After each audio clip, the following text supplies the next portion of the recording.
In today's video, we have a lot of information to cover, including a trade rumor concerning the Senators and the Coyotes. We have several signings, including teams like the Predators, the Habs, the Lightning, and more. And plus, we have information on the new NHL schedule, some injury updates, all that and more coming up next.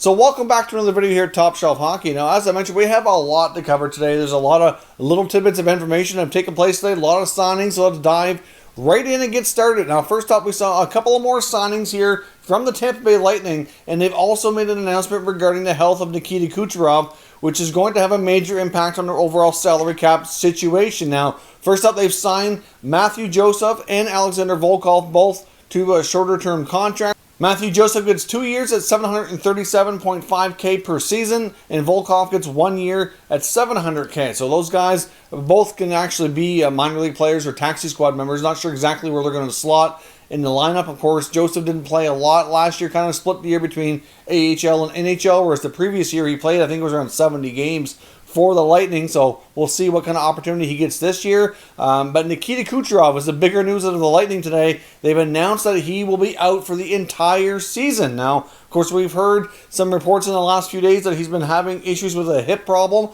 and now they've opted for surgery, which puts him out, for the entire regular season with the possibility of returning for the playoffs. No guarantee on that, but that would be the earliest potential time he could come back. Of course, in the playoffs, there's no cap either, so, yes, that is convenient in a sense, but I'm still not convinced entirely that the Lightning will not have to make any subsequent moves. Right now, with the Lightning situation with the players they've signed in the past few days, they're just around $6 million or so over the salary cap, depending on exactly how you structure their roster and who's active versus taxi squad and whatnot. They still have Anthony Cirelli to sign, which is, that gives them around $3.5 or so million to play with on a Cirelli contract. I'm not convinced that that's going to be entirely enough to get him signed. We've heard word between Pierre LeBrun and Elliot Friedman that a Cirelli contract is getting really close. It might even be remotely possible it gets announced before this video even gets on YouTube in the next couple of hours. That is a possibility. So I still think the Lightning have to make a move. I mean, that's just my opinion.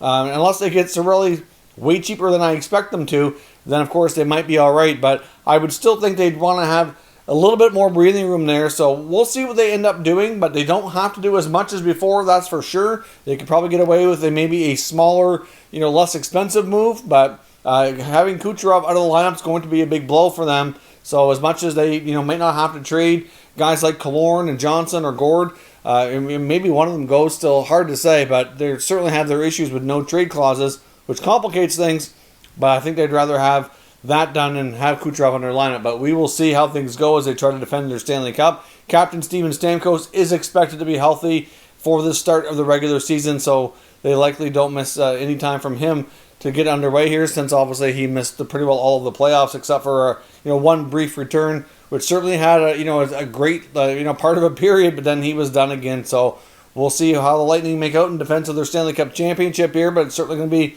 a bit of a different looking team, and a big blow losing the top player in Kucherov. There was rumblings in the last couple of days as well that the Habs were not done. They'd either be making another addition to their forward group, and they've signed forward Michael Frolik, which is a 1-year contract, just over $700,000, so a pretty cheap, inexpensive deal. Of course, Frolik is in his early 30s now, split last year between Calgary and Buffalo. Didn't have a great season. I think he only put up around 14 points, but for a while there, especially during his tenure with the Flames, he was a pretty consistent, 15, 16, 17 goal scorer. So for a guy in the bottom six who might be able to give you 15 goals and 30 points, if he can get back to that, would certainly be a benefit. At least it's a pretty short-term, pretty cheap contract, so there's not a lot of risk involved here from Montreal's standpoint.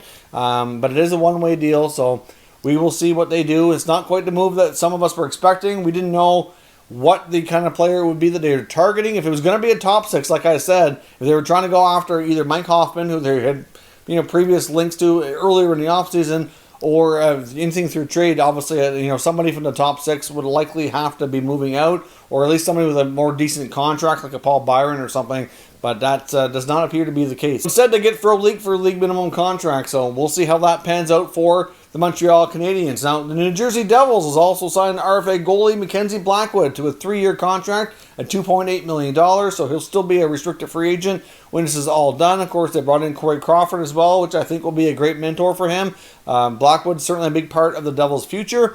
I think that's a pretty fair contract for both sides while he's still learning and developing, but he played a lot last year. He played over 40 games. We'll see what the split will be this year between he and Corey Crawford. Of course, Blackwood kind of had no choice but to carry a bigger part of the workload last year. Now, if Crawford can stay healthy, at least he'll have more of a, possibly 1A, 1B situation aligned here with him. So we'll see how things go, but I think that's a pretty good contract for both sides there as they continue their rebuild and hopefully have their goaltender of the longer-term future already within their organization. The Buffalo Sabres have re-signed forward Casey Mittelstadt to a 1-year contract around $874,000, so that's basically equivalent to what his qualifying offer would have been. So obviously he was qualified by the Sabres earlier in the offseason when it was required, but he never signed, never accepted, and essentially now that's basically where we are. That's equivalent to that. He certainly has a lot to prove still. He's kind of stalled in his development. I know after being drafted high in the first round, he had a tremendous showing at the World Juniors, and then since he's been having more of an NHL opportunity,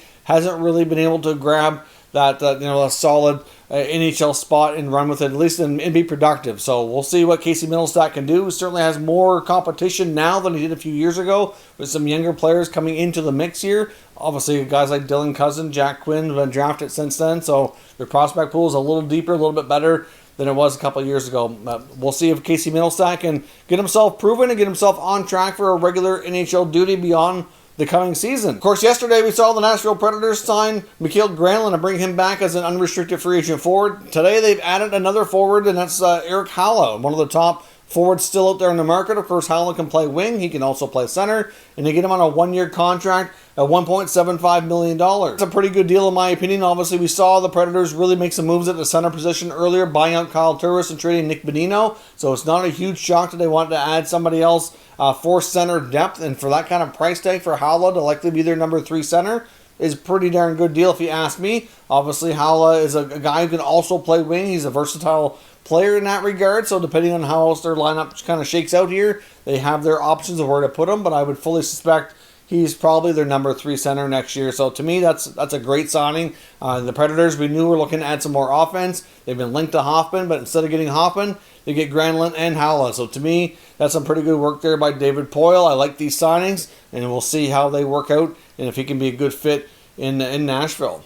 Now, of course, we also had some injury updates as well, not just Kucherov, but the Chicago Blackhawks youngster Alexander Nylander is going to be out for the season as well. So obviously not nearly the blow to Chicago like it was for Tampa, but Nylander will be out all year after having knee surgery. Now, he had a torn meniscus, I believe it was, so he's looking at a 4 to 6 month recovery time frame, so he likely will not be really able to play until we get right around the playoffs.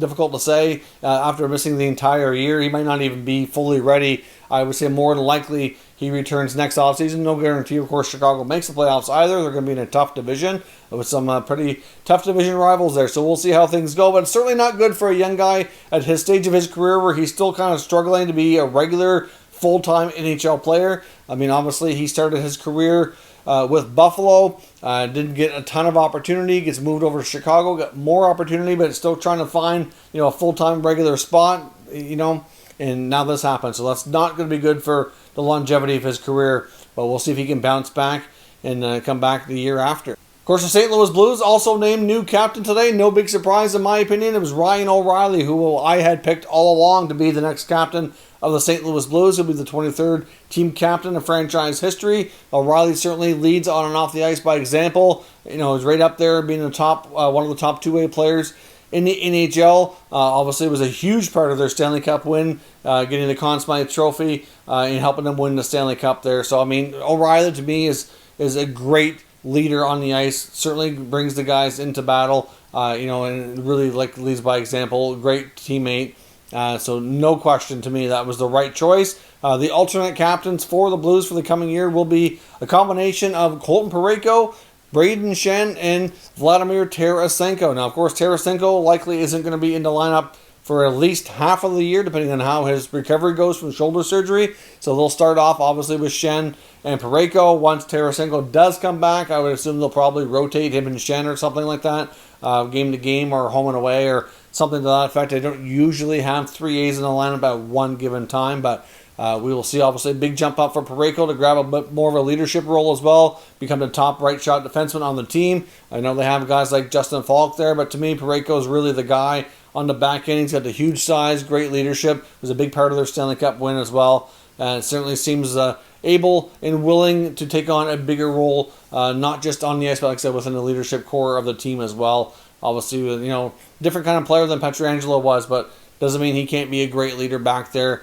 as well. So obviously, pretty good day for St. Louis to make that announcement. They put out a pretty good video to make the announcement on social media as well. If you haven't seen that, I'd recommend checking it out. So some great choices made there by Craig Berube and Doug Armstrong of the Blues. Now, the NHL schedule for the coming season was also released today. So on January the 13th, on opening night, we're going to have a series of games, a lot of familiar rivals. There's going to be 2 games in the North Division in Canada. You're going to have Toronto versus Montreal and Edmonton versus Vancouver. You're also going to have the St. Louis Blues and the Colorado Avalanche battle on the western part of the U.S. You're then going to have teams like Philadelphia and Pittsburgh. And in the Central, you're going to have Chicago and Tampa with the raising of the Stanley Cup banner for the Lightning. So it's going to be a busy, action-packed night on January the 13th. The last team to actually get their first game is the Ottawa Senators. They don't play for an extra 2 days. So it's kind of unfortunate for them that they were one of the teams who did not make it back to the return to play. And now when the season starts, they get to wait an extra couple of days. Of course, they were the last team, along with the LA Kings, to play before the season was shut down back in March, before they obviously came back to do the return to play playoffs. But during the 1920 regular season, the last game to finish up was the Kings and Senators on the West Coast in LA back in March, before everything kind of went down there. So we will see how the new schedule works. There's going to be lots of back-to-back scenarios, multiple times where they play the same opponent multiple times in a row to make the most of their trips and kind of cut down the contacts and travel and all that. So certainly an action-packed 56-game schedule. It is available through NHL.com website, and pretty well all the teams have released their individual schedules as well, if you want to be able to check that out online to see when your favorite teams play. But certainly, something to look forward to there as well in the not too distant future. There's also a trade rumor concerning the Senators and the Coyotes as well, based on some information from TSN on Twitter earlier today, indicating that those two teams were having discussions. It was believed to be centered around Coyotes centerman Derek Stepan. Now, of course, Stepan has 1 year left on his contract. He's a prime target. I can see this being a very typical Senators move, because he's got a cap hit of $6.5 million, but his actual payout this year is less than that. It's closer to $5 million, and part of it would have already been paid in the form of a signing bonus. So his actual salary is only $2 million. So his salary is way less than his cap hit. The Sens have tons of cap space, but it really boils down to what they would be trading out to pick him up. I mean, they already have a guy like Artem Anisimov, for example, who would kind of play a very similar type of role. And if you really want to push the youngsters on the team and give more opportunities, I mean, you don't really need another center iceman. You still have guys, obviously, like Colin White. You've got Logan Brown. You got Josh Norris. You still have Chris Tierney, who you just signed as well. You have a guy like Nick Paul who signed and can play center and wing. Like, you don't really need another veteran center iceman. And if they swap, let's say, Anisimov or Stepan, to me, that doesn't really make a lot of sense. I mean, you're basically trading, one veteran center for another. Actual dollars out for the Senators might save them a few bucks, but, at the end of the day, doesn't make sense, because the Coyotes are in a similar boat. I mean, they basically have made a lot of moves this offseason to reduce their amount of actual cash going out the door as well. So, to me, if they're trading Stepan, then they're not really wanting much back. So it's kind of a type of trade rumor that it doesn't really make a ton of sense as far as why the Sens would want him. But then again, they've been making those kind of deals that you kind of question why. Sometimes it works out not too bad. Like, obviously, like I said, when they made the Anisimov trade, when we seen them acquire Zaitsev, in this case, unless they're getting back a pretty good sweetener, I just don't see the benefit. But, it's been no secret that the Coyotes have been very open to trading Derek Stepan. It's something that's been around the rumor mill for pretty well the bulk of the NHL offseason, especially when it was announced much earlier that the Coyotes could be going into full rebuild mode, when the possibility of an Oliver Ekman-Larsson trade was that much more real and likely when the negotiations were taking place with the Canucks and the Bruins. Many believe that Stepan was on his way out the door as well, and there were some teams interested in having the veteran center iceman. Like I said, it's only 1 year left, and the salary is nowhere near his cap hit, so there is an attractiveness that way if you want to have a veteran guy come in, that you don't have too high of an expectation for, I guess. Can be a good leader, which he has been in the past. Be a good mentor for some of those young guys. So we will see if anything comes from this at all, but obviously we'll follow up on the rumor as the information comes out. But obviously right now is looking at the possibility that the Senators might be trying to acquire Derek Stepan from the Arizona Coyotes. So let me know your thoughts on that, how the deal would look, what kind of mock trades would you suggest? Do you think it's a deal either team should do as well? I'll love your feedback down in the comments. We'll discuss further. If you're new to the channel, consider subscribing and turning on your notifications so you don't miss any future content. And give this video a thumbs up if you enjoyed it. I'd appreciate it if you did. As always, thank you for watching, and I'll catch you next time.